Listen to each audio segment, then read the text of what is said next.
हनुमान बेनीवाल हमारा इंडिया गठबंधन का सम्मानित सांसद है। तो तालमेल ये है, कब टूटा मिला तालमेल? कोई टूटा मिला आपको? तालमेल ये इंडिया गठबंधन का सम्मानित सांसद है।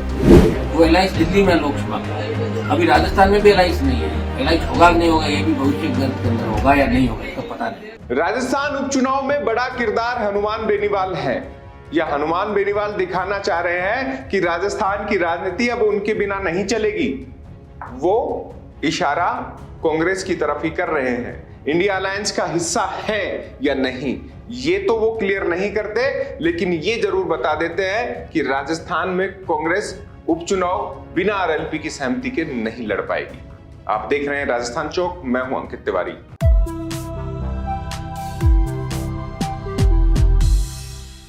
राजस्थान में कांग्रेस के सामने उपचुनाव में 7 सीटों पर चुनौती उनके हिसाब से नहीं है, लेकिन सत्ता में बीजेपी है और छीनने का दावा सभी सीटों को कर रही है।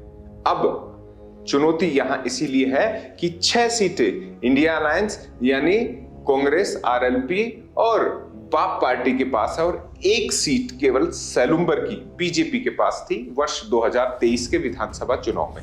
यहीं से गणित शुरू हो जाता है। कांग्रेस बड़े दिल वाली पार्टी है, समझौते कर लेती है, कई बार अपनों को हराने में, कई बार अपने दुश्मनों को जिताने के लिए। ये मैं नहीं कह रहा, ये राजनीतिक विश्लेषक कहते हैं 2023 के विधानसभा चुनाव के परिणाम देखने के बाद। बात यहां गठबंधन की हो रही है। कांग्रेस के पास और आरएलपी बाप पार्टी के पास विकल्प क्या है? ये 2 छोटी पार्टियां कांग्रेस को आंख दिखा रही हैं कि गठबंधन होगा तो हमारी शर्तों पर। अब 4 सीटें कांग्रेस के पास थी, इन 7 में से 1 आरएलपी के पास, 1 बाप पार्टी और 1 सीट बीजेपी के पास। यानी बड़ी पार्टी उपचुनाव में जिन सीटों पर हो रही है वो कांग्रेस थी, लेकिन आरएलपी और बाप पार्टी दोनों ही उन्हें कह रही हैं कि अब 2-2 सीटें हमें दे दीजिए। हनुमान बेनीवाल दावा कर रहे हैं कि खींवसर तो उनकी है, आंखें भी ना डाले कांग्रेस। अब झुंझुनू और उनियारा, देवली उनियारा में से फैसला कर ले कौन सी सीट वो आरएलपी के साथ साझा करेगी। उनका कभी फोकस देवली उनियारा की तरफ होता है, कभी झुंझुनू की तरफ। हालांकि खींवसर पिछले चुनाव में भी वो छोड़ नहीं पाए थे, अब की बार भी नहीं छोड़ रहे हैं, लेकिन वहीं बैठे बैठे दावा कर रहे हैं कि ये 2 सीटें दे दी जाए, यानी 3 में से 2 सीटें आरएलपी के हिस्से में रहे।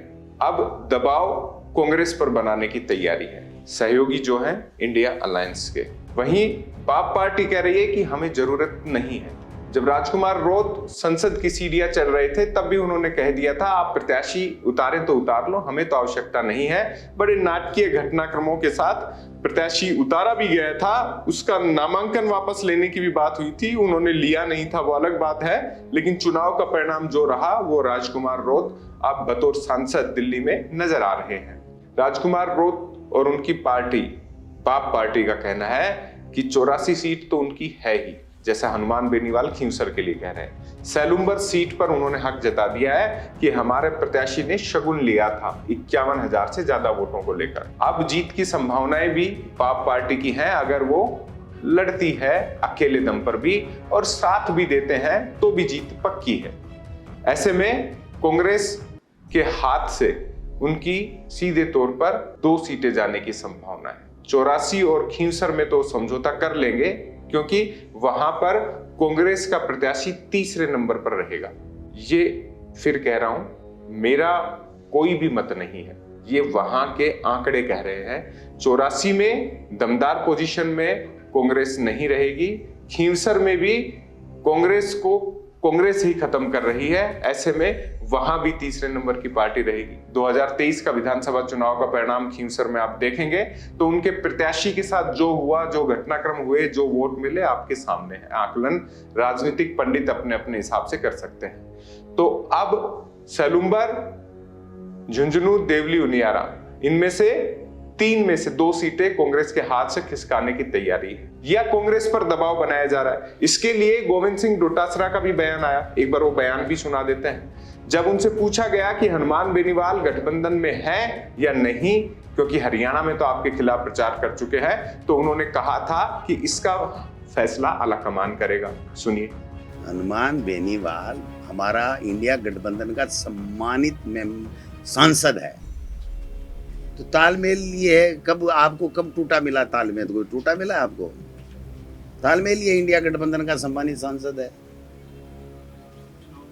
हाँ, सब मिलकर के लड़ेंगे, बीजेपी का मोरिया बुलाएंगे।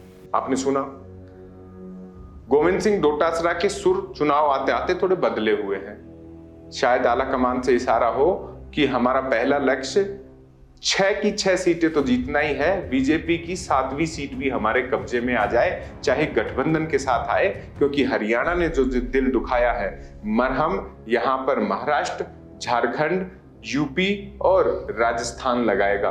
तो राजस्थान आप जीतिए, चाहे मिलकर जीतो, अकेले जीतो, लेकिन जीतो।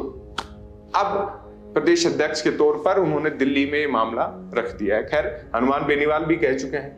आपको हमने कहा कि हनुमान बेनीवाल खुद कह रहे हैं कि 1-2 दिन में फैसला लूंगा, गठबंधन के साथ या गठबंधन के बिना। तो ये चीजें अब सामने हैं, लेकिन इस गठबंधन के होने ना होने से राजस्थान की राजनीति पर जरूर फर्क पड़ेगा।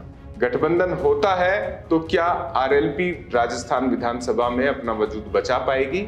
अगर नहीं होता है तो चुनौतीपूर्ण सीट खींवसर होगी, ये तय है। बाप पार्टी पर कोई ज्यादा असर पड़ने वाला है नहीं। 84 सीट लगभग वो जीत चुके हैं। सलूम्बर में दमदार उपस्थिति है, देखे जाएगा क्या होगा। बीजेपी हमेशा कहती है मेरे पास तो कुछ खोने को ही नहीं है। ये बीजेपी के नेता भी जानते हैं कि उनकी सत्ता है, मुख्यमंत्री उनके हैं, संगठन उनका है, नए सदस्य उन्होंने बनाए हैं, सारी जिम्मेदारी उनकी है। फिर भी 6 सीटों को कह देते हैं कि हमारे पास थी ही नहीं, तो हमारे पास नहीं भी आए तो क्या फर्क पड़ेगा, एक हम ले आएंगे। ये नैतिक हार के तौर पर है, लेकिन कोशिश सत्ता में है तो ये होनी चाहिए 7-0 का स्कोर बीजेपी करे। ये बीजेपी के नेता अच्छे से समझते हैं और उन्हें समझना भी चाहिए कि सरकार होते हुए अगर 7-0 से कम सीटें उपचुनाव में उनकी आते हैं तो उनके सरकार के कामों पर प्रश्न चिन्ह लगेगा। जो वादे इरादे उन्होंने सरकार के तौर पर दर्शाए हैं, दिखाए हैं, जनता अगर उन पर मोहर नहीं लगा रही है तो विचारणीय है। क्योंकि इन 7 की 7 सीटों पर समीकरण ऐसे नहीं है कि बीजेपी ना जीते। ये बात अलग है कि बीजेपी में ही भीतरघात हो रहा हो, तो वो तो प्रभारी राधा मोहन सिंह अग्रवाल जाने, मदन राठौड़ जाने या मुख्यमंत्री भजनलाल शर्मा, क्योंकि 3 के अलावा चौथे की जिम्मेदारी बनती नहीं है और ना ही कोई लेगा। विजय राहटकर अपने अलग चुनावी दौरों में व्यस्त हो गई है, उनके क्षेत्र में भी चुनाव है, ऐसे में वो किनारे पे हैं और उपचुनाव नरेंद्र मोदी या अमित शाह के नाम पर लड़ा जाए ये भी बेईमानी होगी। तो गठबंधन तो भले ही 7 सीटें जीत कर बता दे कि गठबंधन में दम है, लेकिन अगर हार गए तो अमित शाह और नरेंद्र मोदी के चेहरे पर तो दूर दूर तक चुनाव लड़ाया जाना संभव नहीं। ये 3 व्यक्ति हैं जिनका चेहरा, जिनका काम और जिनका पूरा नजरिया जनता स्पष्ट कर देगी। खैर, गठबंधन पे बात हम कर रहे थे, गठबंधन होगा या नहीं ये जल्दी फैसला हो जाएगा टिकटों के वितरण के साथ। लेकिन कांग्रेस अगर 7 सीटों पर लड़ती है तो कांग्रेस के लिए भी ये साहस भरा कदम होगा। 84 और खींवसर के मुकाबले अपने गठबंधन को दांव पर लगाने का एक राजनीतिक तौर पर साहसी फैसला भी होगा। फिलहाल के लिए दीजिए इजाजत, मिलेंगे खास और अहम खबरों के साथ। नए दर्शक हैं सब्सक्राइब कर लीजिए, पुराने हैं लाइक बटन दबाइएगा और राजनीति में रुचि रखते हैं तो अपना कमेंट दीजिएगा, पढ़ेंगे हम। नमस्कार।